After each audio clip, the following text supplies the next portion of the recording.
Napapagod talaga ako ba. Tapos na ako ngayon. 2 sako na naman napuno ko. Yung isa nandun na sa baba. Bukas na naman ulit. Yung tinipon ko dito kahapon. Yan na yan. Kanina tinapon na namin ni Martin yung yung kahapon naman na nilagay ko dyan sa sako. Ito, tatapon ko pa to. Ikakat ko to siya. Pero saka na yan. Dahil hindi naman yan madalian ba. Nandyan naman yan sa Ito, tatapon pa to. Ito naman yung bagong kinat ko ngayon dyan. Kita ninyo na. Tingnan po ninyo, nakita na yung hagdanan. Bukas, ito ipakat ko kay Martin.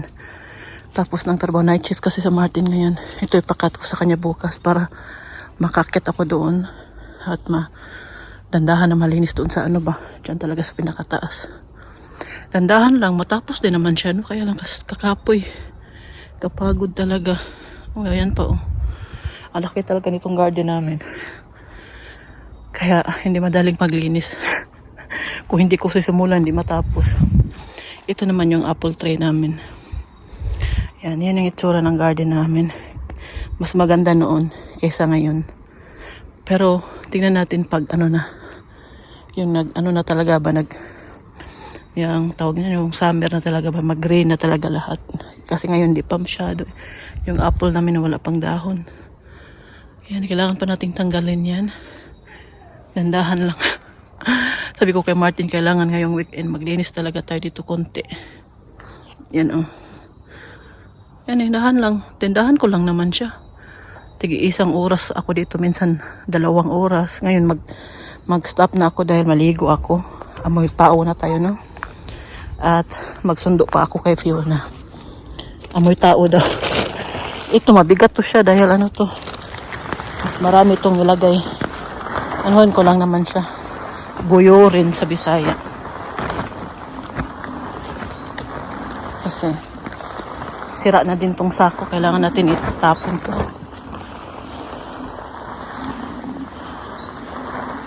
Ayan, diba? May na. Nalinis-linis na din siya. Itong week na to, yung mga apple na nasa lupa, no? Yung mga nakuulog sa aalisin ko yan din dyan para pag naglinis na ako dito sa damo, ayun mag-cut na ako ba, hindi disturbo yung yung apple. Yan mainit ngayon, sobrang init, pinagpawisan ako. Ay, Diyos ko Lord, sobrang ganda ng weather. Ito na yung isang sako, puno na din yan. Pag hindi yan masyado mabigat, di katulad nitong isa. Dito naman tayo next maglilinis para magtambay-tambay tayo dito sa likod ng bahay.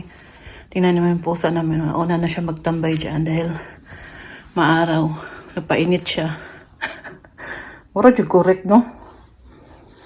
Kailangan natin maglinis-linis para mayroon tayong magawa sa buhay. Hello! 9? Maligo na ako Dito ako dadaan sa namin. Kasi diretso na tayo sa bathroom. Tingnan niyo. Yan na yung bathroom namin. Diretso na tayo dyan, maligo. Mainit na talaga. Si Fiona naghubo na ng jacket niya. Hinubad na niya kasi mainit daw. Oh, no yeah. Diga. Mama, pakay. Ito ako ngayon ng tinulang manok. Pag nagtinulang manok po ako, ito po yung gusto kong part ng manok, yung ginagawa kong tinula. Ganito siya. Si Martin naman, kumakain siya nitong tinula. Gustong-gusto niya ang tinulang manok. Kaya lang, ayaw niya itong manok na to, yung may buto. Gusto niya yung yung filet ba. Sabi ko naman, hindi naman masarap yun sa ulit yung sa tinulang manok. Masarap tong ganito. Kaya pag nagluluto ako nito, yung gulay lang kinain niya at yung sabaw. Kaya damihan natin ng gulay. Meron pa dito. Meron pa, ayan pa, yung Chinese cabbage. Ano ba yan? Nagkabulo-bulo na tayo. Pero hindi ko alam kung kakain si Martin ngayon ito kasi ginawan ko din siya ng kanyang paboritong munggo. Yan, nagpa-lata na siya.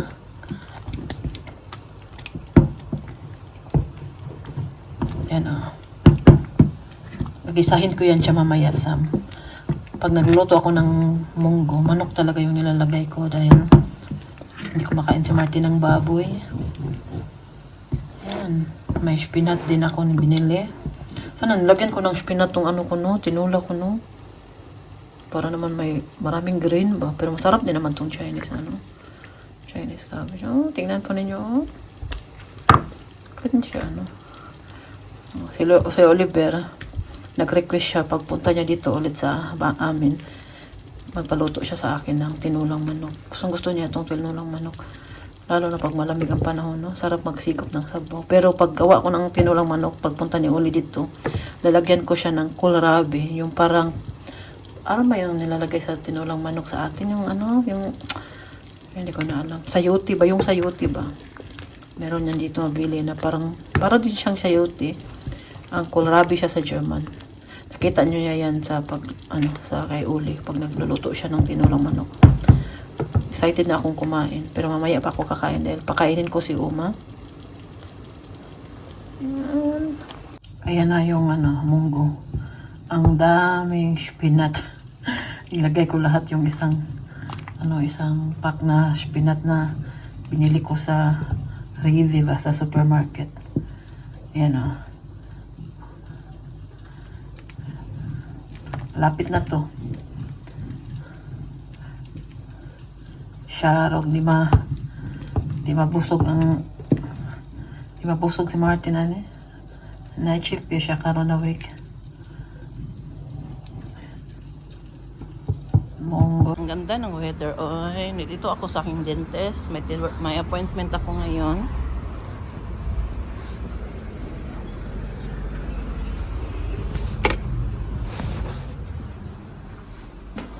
Tingnan ninyo, nakabili ako ng kalamansi dito sa Aldi. Sobrang sayap talaga sa lugar. Kaya bilhin natin, taghati lang tayo. Kaya tayong dalawa na makinabang niya. At maghati tayo dahil. Ha? Kawawa naman tong aking New Balance na sapatos. Ginawa ko na siyang sapatos pang dito sa garden. Tingnan ninyo, ang dumi-dumi na. Pero lalabahan ko man to siya pag matapos na ako dito. Maganda biya to siya pa suotin lalo na pag maglalakad ka, sobrang gaan. Dito naman tayo sa likod ng bahay dahil magsa-start na naman tayo maglinis sa garden. Another day, another linis na naman. Tingnan po niyo yung bintana namin. Sobrang dumi ng glass dahil dyan yung pusa namin. Kailangan ko pa maglinis ng bintana. Pero next week na yung plano ko na maglinis ako ng bintana. At ito sa likod ng bahay namin. Dahil next week kasi birthday ni Fiona. Yung mga sinelas ko. Malapit na natin siya masuot. Kaya lalabahan ko siya sa sunod na araw. Ito namang dumi. Galing yan dito sa sapatos ko. May putik. Itong lamesa na to, gusto ko to siyang itapon. Kasi hindi ako nagagandahan sa lamesa na to. Hindi comfortable yung upuan niya. Masakit sa puwet. Hindi ka makaupo ng matagal dyan. Gusto ko siyang itapon at maglagay na lang ng maliit na lamesa at ganitong upuan. Mag-upo dito. Meron pa naman kaming ganitong lamesa at ganitong upuan na sa baba, sa garahian namin. Bago yung bili. Pero itong lamesa na to at itong plano talaga namin na itatapon yan siya para mas malaki yung dito sa likod magtambay-tambay, no? Kaya nag-start na ako maglinis-linis para kung magtambay-tambay tayo dito, mayroon na tayong magandang matambayan. Punta na tayo sa garden. Ito buo na yung Diyan ka muna, huwag kang sumunod sa akin. 9 lives to da. Sumusunod diyan sa akin, tas yung pusa ng kapitbahay namin, nag-aaway sila. Live da. Prestige 2. Ayan, tapos na ako ngayon. Bukas na ulit. Yung kanina, yung kahapon na tinapon namin kanina. Ito, bago na naman to. Ito na naman yung inipon ko kahapon dito. Ayan, may bago na naman akong inipon. Tapos nikat ko na talaga doon. Pasami na kataas. Bukas na yan. Hindi na-cut ni Martin tong na to ngayon. Dahil, tawag niyan, may appointment kasi ako kanina. Sinamahan niya ako. Ayan tigas kasi nito, hindi kaya ng pang-cut ko. Kaya kailangan yung machine gamitin ni Martin, yung electric ba. pag ito naalis na to, okay na to, tingnan, bukas namin yan gagawin para makaakyat tayo doon sa taas, no? May hagdanan po, pwede magtambay-tambay dito, upo-upo. Kaya kailangan malinisan. Yan, tapos na ako ngayon dahil alas stress na. Magkuha pa ako kay Fiona. Tingnan po ninyo, nakaluto na ako ng biko. Kaya lang, nagkulang yung pang-toppings natin. Oh, kunti lang pala yung nakuha ko. At saka tumigas siya. Hindi ko na siya as in ano talaga yung, kasi matigas. Matigas na yung ano. Ilalagay ko na lang siya saglit dito sa ano, microwave namin para tunaw-tunaw siya konti. At itatry ko siyang anuhin. Yan na yung biko. Dadalhin ko to kay Rafaela mamaya. At bibigyan natin si Harvey dahil pupunta si Harvey ngayong Sunday namin na mahurot, no?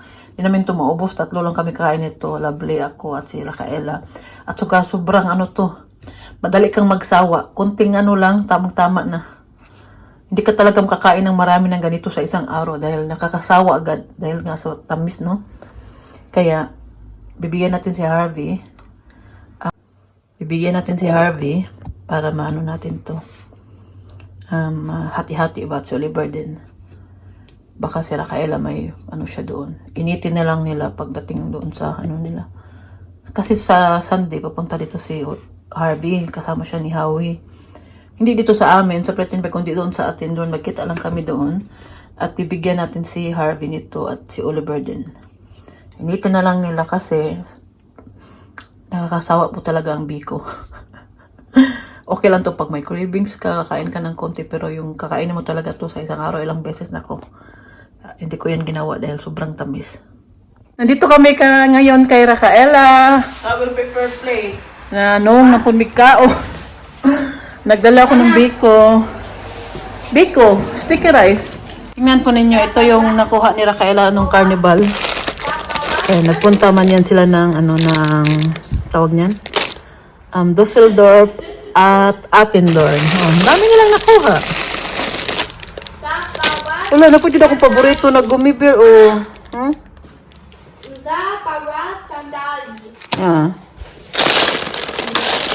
Dami paborito. Pretty magatos lovely. Pretty. Ano ba yan eh? Paborito ko ito na ito pa Ang dami. Ilaghatag po niya. Sila, sa kanila pala to. May bula pa dami. May wafer. Dusseldorf, Dusseldorf. Kali ito, Dusseldorf. Yan ang ebidensya. May choco biscuit pa, Alam mo yun,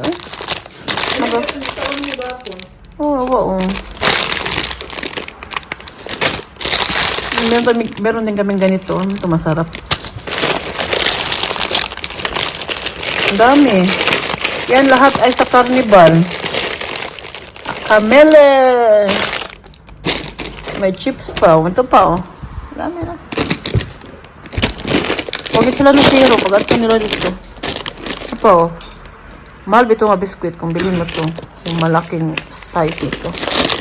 Mas mga 2 euro plus nata. Mahal ito. Ano, nag-boost na sila. Asa si Dan Hi, it's Dad. So? Nindot mo na magkatun-katon mo glag ka mura para kalaag mo. Wala. Ito pa, wafer. Dami na. Sana all. Ito yung mga chips, Dito tapatot, Cute, makipatot ang bibi na mo, Smarting is very fun. Ay, uwi na ako agad. Salit naman ta mag-Tagalog, Uwi na ako maya-maya ba? Kaya linis pa tayo sa garden, magkat-cut tayo doon ng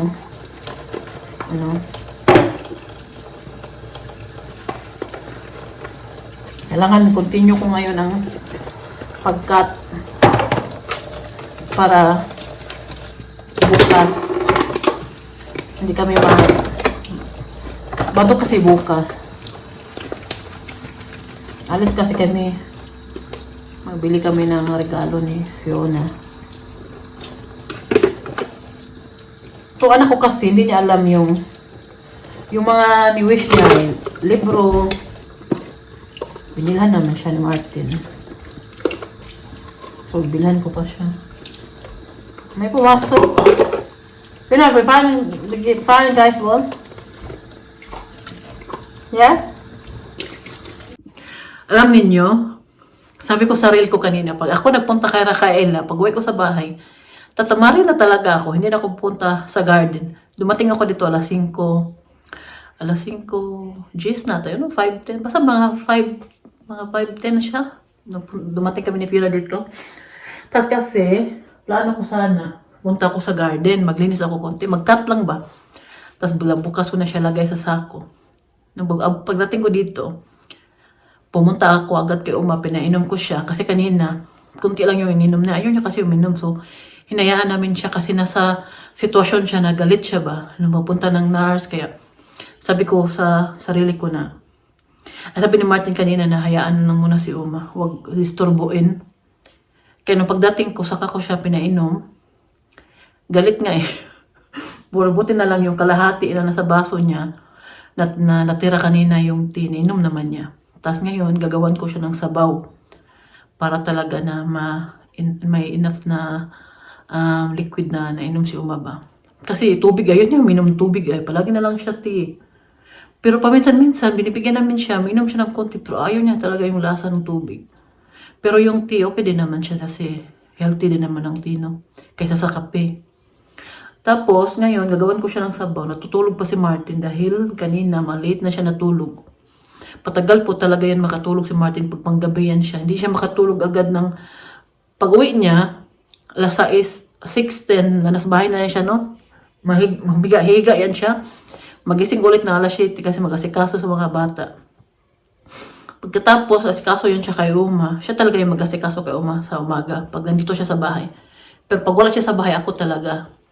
Siya nag-asikaso kanina kay siya man, paano man siya, night shift man siya. Tapos sabi ko sa kanya, pagtapos niya pagtapos namin asikaso yung mga anak namin, nasa toilet siya, kung humiga ako ulit.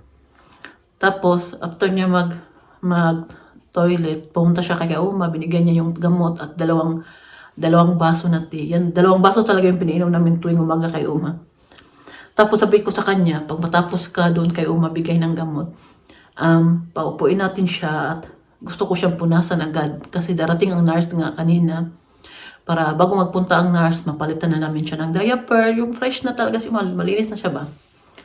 So nagawa naman namin kanina ni Martin, as in, ano po talaga kami ni Martin, nagtulungan kami dalawa kasi kaso kay Uma.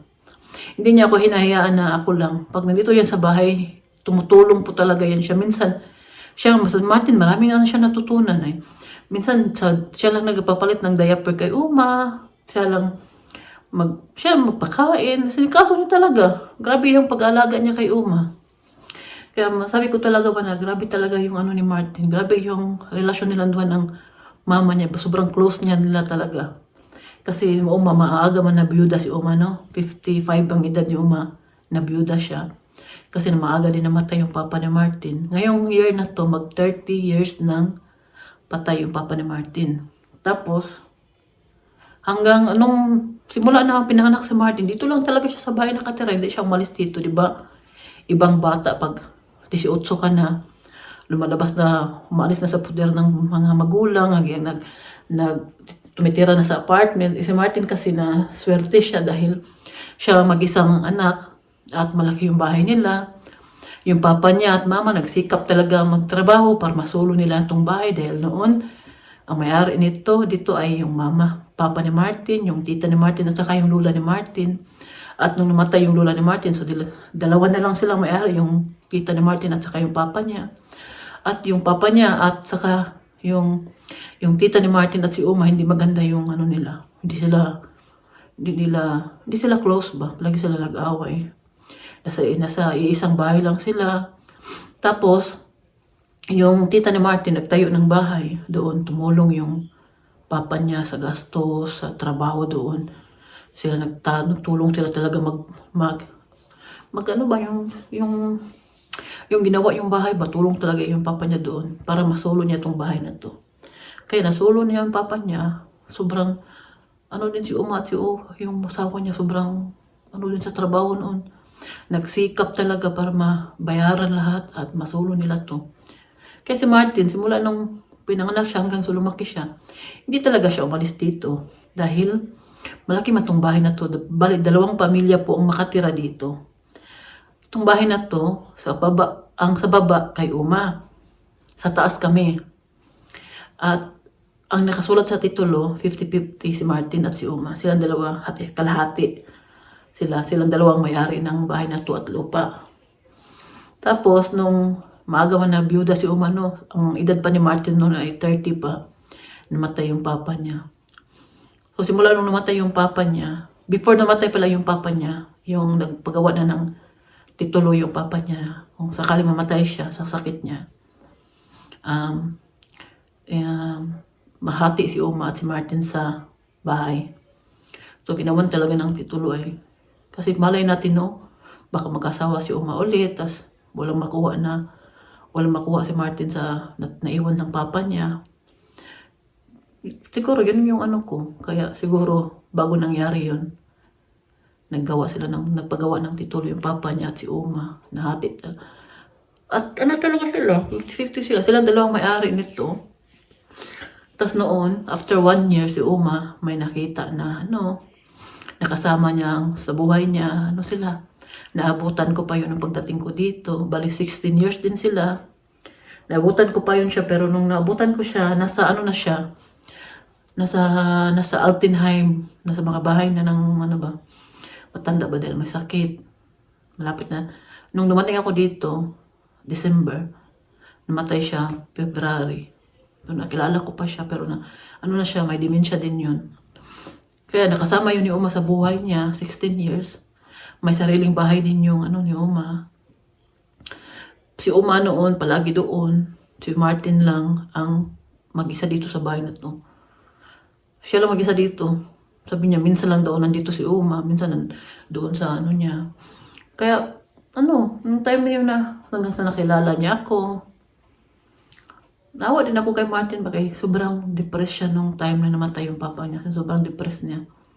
Matagal siya naka-move on sa papa niya. Kaya, ayaw kong isipin yung mangyari na ganyan kay Uma. Hindi ko, iwan ko lang, matagal na kasi akong, so simula nung dumating ako dito sa Germany, kasama ko na talaga yan si Uma. Para ako na siyang tunay na mama. Para siya na yung mama ko ba na Mas naalagaan ko pa si Uma kaysa sa mama ko. Ayun yung 50-50 sila sa bahay dito. Dito sa bahay. Kaya simula nung si Martin, hindi talaga umalis dito. Sabi ni Martin sa akin, bakit ako mag-rent ang apartment or aalis ito sa bahay niya? May naman ako sa papa ko. Kaya dito na siya. Dito siya, tataas siya. Dito si Uma. Tapos nung bago pa lang ako dito, si Uma, punta talaga sa taas maglinis. Tulungan niya ako, mamalan siya. Maglinis sa kusina. Tapos bago ako dumating dito, yung regalo niya sa amin, yung toilet namin sa taas, pinarenovate niya. Sabi ni Martin, alam mo ba, bago ka dumating dito, yung toilet namin sa taas, ito toilet natin sa taas, pinarenovate niya ni Uma. Para maganda talaga yung toilet pagdating. Sabi ko, di pala maganda no? Maganda man, pero luma na daw yun. Sa lola pa daw yun ni Martin, kaya pinarenovate ni Uma. Pero yung kusina namin sa taas, naabutan ko pa yung lumang kusina. Sabi ni Martin, lumang-luma na daw yung kusina namin sa taas. Kaya nung dumating din yung time na nagkapag-decision kami ni Martin na magbili ng bagong kusina, yun na yung kusina namin sa taas.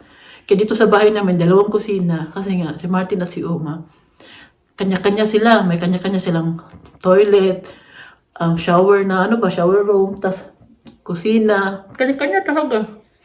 Pero si Uma, simula nung dumating ako dito na hindi talaga kami pinabayaan ni Uma. Palagi talaga siyang nandyan sa amin. Tinutulungan niya kami.